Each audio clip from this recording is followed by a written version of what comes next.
मां। देर रात हो रही थी। मध्य प्रदेश और तेलंगाना के बीच के हाईवे पर एक सुनसान जंगल वाली सड़क से एक पुरानी कार गुजर रही थी। 35 साल की मानवी गाड़ी चला रही थी और पीछे की सीट पर उसका 5 साल का बेटा आरुष सो रहा था और उसकी 10 साल की बेटी रिया खामोशी से खिड़की के बाहर अंधेरा ताक रही थी। मानवी के हस्बैंड की कुछ साल पहले ही मौत हो गई थी और वो अपने बच्चों के साथ मध्य प्रदेश से तेलंगाना के अपने होम टाउन जा रही थी, क्योंकि वो अब अपने छोटे से घर में एक शांत जिंदगी बिताना चाहती थी। उस जंगल वाली सड़क में एक अजीब सी ठंडक थी और उससे भी अजीब सन्नाटा। दूर दूर तक कोई भी कार नहीं थी। थोड़ी देर बाद मानवी के सर में तेज दर्द उठा। उसने पहले सोचा कि थकान है, लेकिन दर्द धीरे धीरे बढ़ता गया। तभी रिया ने अपनी पीठ पकड़ी और वो जोर से चिल्लाने लगी। इतने में आरुष भी उठकर रोने लगा और कहने लगा कि कोई उसका पैर पकड़ रहा है। मानवी ने जोर से कार की ब्रेक्स लगाई। कार झटके से रुकी। हर तरफ अंधेरा था। मानवी ने पलट कर देखा तो उसके बच्चों के पैर और शरीर किसी चीज से जकड़े हुए थे, जैसे पेड़ की टहनियों ने उसके बच्चों को कैद कर रखा हो। मानवी को कुछ समझ नहीं आ रहा था और इससे पहले कि वो कुछ कर पाती, उसकी कार के शीशे टूट गए और वो टहनियां उसके बच्चों को जकड़कर जंगल के अंदर ले गई। मानवी जल्दी से दरवाजा खोलकर अपने बच्चों की जान बचाने के लिए जंगल की ओर दौड़ी। हवा में एक अजीब सी बदबू थी, जैसे हर जगह सड़ा हुआ मांस हो। सभी पेड़ जोर से हिलने लगे, जैसे कोई तूफान आने वाला हो। जंगल के अंदर से एक अलग ही डरावनी आवाज आ रही थी,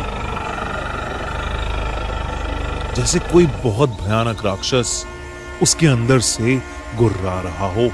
मानवी जंगल के अंदर घुसती जा रही थी और अपने बच्चों को पुकारती जा रही थी, लेकिन उसे वो कहीं नहीं दिख रहे थे। अचानक एक पेड़ की टहनी सीधा आकर उसके सर पर लगी और वो बेहोश होकर नीचे गिर पड़ी। जब उसकी आंख खुली तो एक बूढ़ी सी औरत उसके पास खड़ी थी। उसके हाथ में एक मशाल थी। मानवी बहुत बुरी तरह से जख्मी थी। उस औरत ने मानवी से कहा कि ये जंगल मायावी है और अगर वो अपनी जान की सलामती चाहती है तो उसे वहां से चले जाना चाहिए। उस बूढ़ी औरत ने मानवी को बताया कि उस जंगल में व्राणक नाम का एक राक्षस रहता है। वो एक भयानक खूंखार दैत्य है जो भूत माता काली का बेटा है। भूत माता काली देवी पार्वती का एक प्रचंड रूप है, जिन्होंने सब जीव जंतु भूत प्रेतों को जन्म दिया था। पर उनका बेटा व्राणक बहुत ज्यादा दुष्ट था, जिस वजह से भूत माता ने उसे कभी अपना प्यार नहीं दिया। लेकिन वो फिर भी नहीं रुका और तब भूत माता ने उसे इस जंगल में ही हमेशा हमेशा के लिए बंद रहने का श्राप दे दिया और व्राणक जंगल के एक बड़े से पेड़ में ही कैद हो गया। व्राणक ने तब से हर मां से बदला लेने की कसम खा ली। वो हर बच्चे से नफरत करता था जिससे उसकी मां को प्यार मिला हो। उसने आसपास के हर गांव के बच्चे को खाना शुरू कर दिया और इसलिए उस जगह के आसपास कोई बसावट ही नहीं थी। ये सब सुनकर मानवी का दिल बैठ गया और वो फूट फूट कर रोने लगी।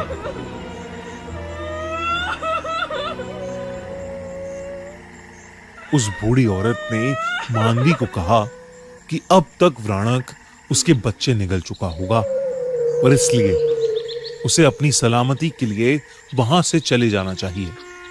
लेकिन मानवी ने उससे कहा कि वो एक मां है और वो अपने बच्चों को ऐसे छोड़कर हरगिज नहीं जाएगी, चाहे उसकी जान ही क्यों ना चली जाए। इस पर उस बूढ़ी औरत ने उसे आशीर्वाद दिया और कहा कि भूत माता काली तुम्हारी रक्षा करे। और इसके तुरंत बाद जब मानवी ने बूढ़ी औरत की तरफ देखा तो वो वहां पर थी ही नहीं, बल्कि वो दूर दूर तक कहीं दिखाई दे ही नहीं रही थी। ऐसा लग रहा था कि जैसे वो हवा में कहीं गायब हो गई हो। बस जमीन पर उसकी मशाल पड़ी थी। मानवी ने वो मशाल उठाई और आगे बढ़ी। जंगल अब और गहरा और भयानक लग रहा था। हर पेड़ में जैसे शैतानी आंखें थीं जो उसे देखे जा रही थी। भयानक की गुर्राने की आवाज भी बढ़ती जा रही थी। धीरे धीरे जंगल की जमीन से जड़ें बाहर निकलकर आने लगी। मानवी ने मशाल की मदद से कुछ जड़ें जलाईं और आगे बढ़ने लगी। थोड़े आगे जाने पर उसे एक बहुत बड़ा और पुराना पेड़ दिखा।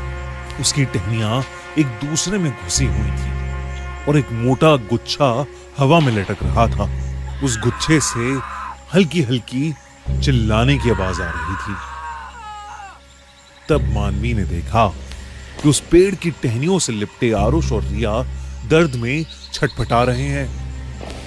आसपास एकदम जैसे हवा बंद हो गई और पेड़ों की टहनियां इतनी ज्यादा गहरी हो गईं कि चांद की रोशनी का एक कतरा भी वहां नहीं आ रहा था।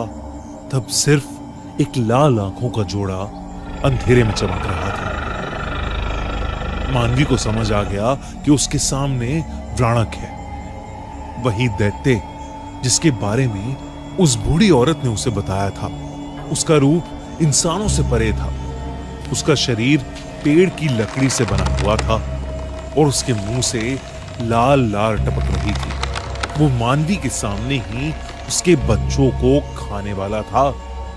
मानवी आगे बढ़ी, लेकिन भ्राणक ने पेड़ की टहनियों से उसे भी जकड़ लिया और हवा में उठा लिया।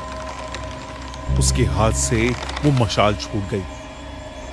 जकड़ और टाइट होने लगी और मानवी अपना दम खोने लगी। उसकी बंद होती आंखें सिर्फ अपने बच्चों को देख रही थीं, जिसे व्राणक हंसता हुआ बस निगलने ही वाला था। तभी उसे व्राणक के पीछे वो बूढ़ी औरत वापस दिखी। आसमान में जोर की एक बिजली कड़की और वो औरत एकदम से एक भयानक देवी में बदल गई। व्राणक उस देवी को देखकर बहुत ज्यादा गुस्से में आ गया और उस जंगल में एक जोर का तूफान शुरू हो गया। एक एक करके पेड़ गिरने लगे। मानवी की आंखें बंद होने वाली थीं। उसने रोते हुए एक आखिरी बार अपने बच्चों का नाम पुकारा और उसकी आंखें बंद हो गईं। उसकी चीख एक मां की चीख थी। लेकिन उसके ठीक बाद मानवी की आंखें फिर से खुली। इस बार उसकी आंखें लाल थीं और मानवी में एक अजीब सी ताकत आ गई थी, जैसे स्वयं देवी उसके अंदर आ गई हों। उसने एक और गुहार लगाई और पेड़ की सारी टहनियां टूट गईं और वो आजाद हो गई। उसने नीचे पड़ी मशाल को उठाया और व्राणक जिस पेड़ से बंधा था उस पेड़ की जड़ों में आग लगा दी। व्राणक ने पीछे हटने की कोशिश की, लेकिन बहुत देर हो चुकी थी। अचानक वो टहनियों का गुच्छा खुल पड़ा और आरुष और रिया जमीन पर नीचे गिर पड़े। देखते ही देखते व्राणक की दर्द में चीखें सुनाई देने लगी और कुछ ही देर में वो पेड़ जल के राख हो गया। साथ ही व्राणक का अंत हो गया। मानवी को अचानक से चक्कर आए और वो नीचे गिर पड़ी।